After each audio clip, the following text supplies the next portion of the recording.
श्री राधे राधे। श्री राधा चरितामृतम भाग 31। प्रसंग रसोत्सव। श्री राधा माधव दोनों ही भौरे हैं, पर दोनों ही कमल भी हैं। दोनों ही चकोर हैं तो दोनों ही चंदा भी हैं।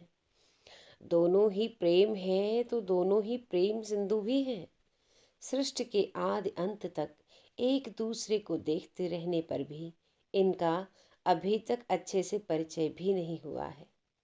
ये एक दूसरे को निहारते रहते हैं। तब कितनी ही सृष्टियां बदल जाती हैं, कितने ब्रह्मा और रुद्र बदल जाते हैं, पर ये आघाते नहीं। श्याम सुंदर तो बस यही कहते हैं, राधे तेरो मुख नित नवीन सो लागे। रस उछलता है, रस ही रस में रस समा जाता है। फिर रस रस को ही चखने के लिए उतावला दिखाई देता है। हे वज्रनाभ, तुम्हें क्या लगता है, राधा कोई स्त्री है, कृष्ण पुरुष है? कृष्ण पुरुष है, सखियां कोई नारी है? नहीं वज्रनाभ, नहीं। इस निकुंज की केल में न कोई स्त्री है, न कोई पुरुष है। सब तरफ रस ही रस का विस्तार है। तुमने तो सुना होगा ना, वेदों ने कहा है, रसो वै सह, सह यानी वह यानी ब्रह्म, ब्रह्म रस रूप है। तो यहाँ राधा के रूप में रस ही प्रकट है, कृष्ण के रूप में रस ही उछल रहा है, सखियों के रूप में भी वही रस सेवा में तैयार है। अरे इतना ही नहीं, इस श्रीधाम वृंदावन के वृक्ष भी रस रूप हैं। यहाँ की लताएं भी, उसमें खिलने वाले पुष्प भी, यमुना भी, रजकण भी, पक्षी भी, अरे श्री राधा रानी की चंद्रिका भी, उनकी करधनी, हार, नूपुर, ये सब भी रस का ही विस्तार है। कृष्ण का मुकुट, बंसी, पीतांबरी, गुंजा की माल, सब कुछ रस ही है। समझे वज्रनाभ, सब कुछ रसमय है इस वृंदावन में, यानी सब कुछ ब्रह्ममय है। रस ही रस है यहाँ तो। क्यों ना हो, रसराज स्वयं दूल्हा बन बैठे हैं। क्यों ना हो, रसराज स्वयं दूल्हा बन बैठे हैं और उनकी आह्लादनी श्री राधा रानी दुल्हन के रूप में सजी हुई है। ये सामान्य घटना नहीं है, ये रस का ही उत्सव है, मात्र रस ही रस। आहा, आनंदित हो उठे थे ये सब कहते हुए स्वयं महर्षि। गारी देने की बारी थी अब सखियों की श्याम सुंदर को। श्री राधा रानी के पक्ष में खड़ी समस्त सखियां ब्याह की रीत समझाती हुई गारी देने लगीं, पर ललता सखी ने चौसर सामने रख दिया। दूल्हा दुल्हन को चौसर खिलाया जाए और गारी भी देती जाए, पर जो हारेगा उसे क्या करना पड़ेगा, सखी ने पूछा। तब रंग देवी सखी आगे आई और हंसते हुए बोली, लाडली ही एक निर्णय करें कि जो हारेगा उसे क्या करना होगा। लाडली ने लाल की ओर देखा। श्याम सुंदर तुरंत बोल उठे। मैं हारा तो मैं इनका हो जाऊंगा, और ये हारी तो ये मेरी हो जाएंगी। सारी सखियां ताली बजाकर हंस पड़ी। बड़े चतुर हो, चित्त भी मेरी और पट्ट भी मेरी। शर्मा गई श्री राधा रानी, घूंघट में से मंद मंद मुस्कुरा रही थी। चौसर खेला जाने लगा। सभी बड़े आनंदित हैं। जब पासा फेंका जाता है तब तो उस निकुंज के पक्षी भी शांत हो जाते हैं, वह भी देखने लग जाते हैं कि कौन जीत रहा है। तुम बड़े गोरे हो प्यारे, एक सखी छेड़ती है। अब ज्यादा मत बोलो, खेलने तो दो, श्याम सुंदर सखियों से कहते हैं। तभी सुदेवी सखी आईना ले आती हैं। सब सखियां हंसती हैं।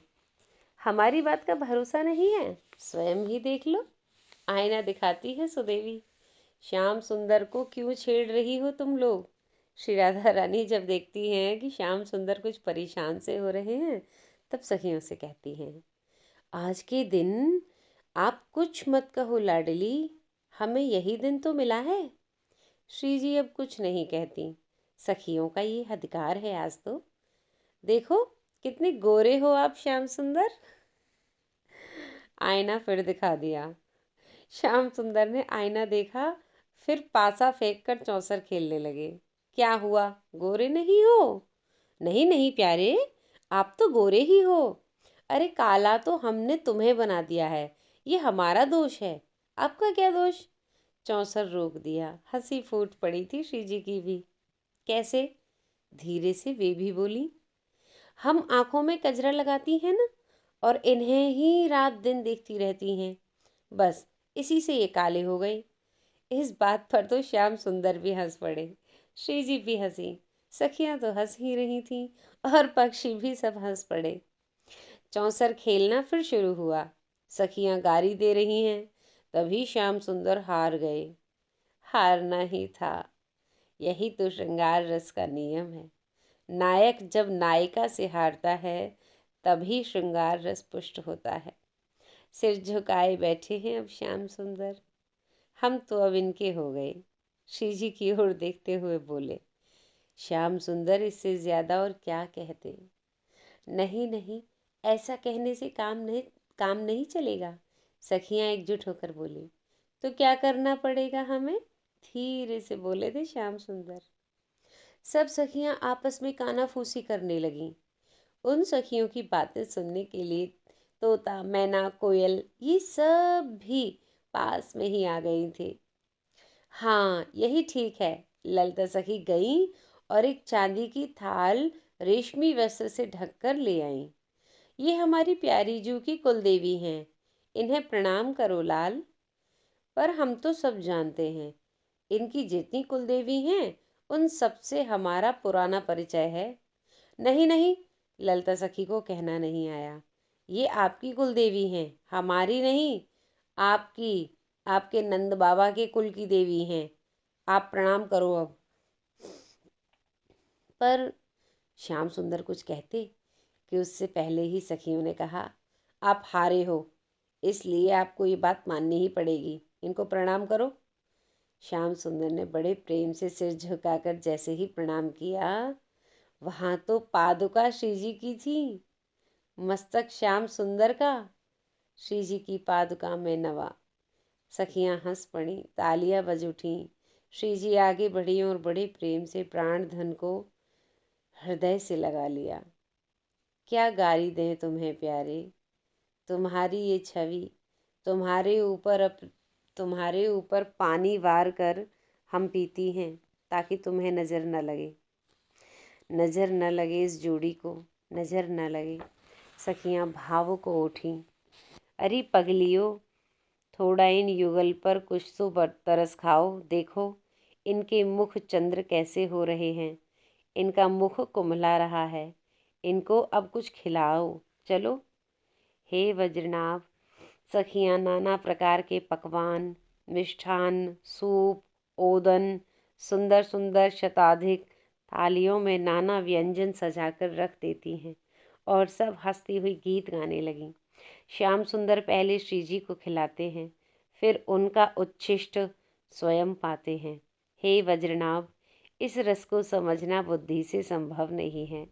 ये प्रेम रस का उछलता एक अद्भुत रूप है। इसमें जो डूब जाता है वही इसे समझता है। इतना कहकर महर्षि मौन हो गए थे। नयो नेह नव रंग नयो रस, नवल श्याम वृषभानु किशोरी। जय जय श्री राधे श्याम।